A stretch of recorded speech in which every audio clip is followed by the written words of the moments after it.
Below us you can see the flooded grazing marshes around Potter Heigham.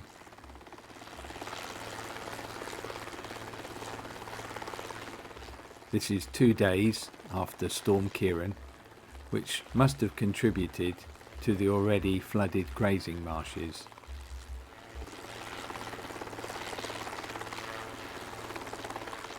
We've experienced days of rain, heavy at times, and high tides on the River Thurn, which is just coming into view. Now these high tides have been held in by strong south-southwesterly winds, causing the river to breach in places.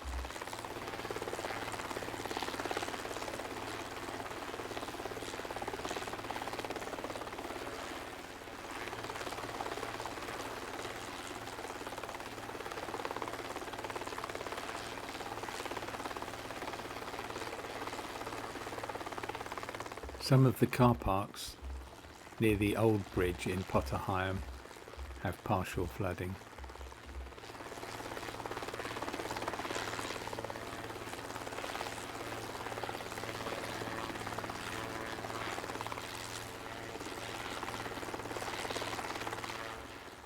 More flooded grazing marshes.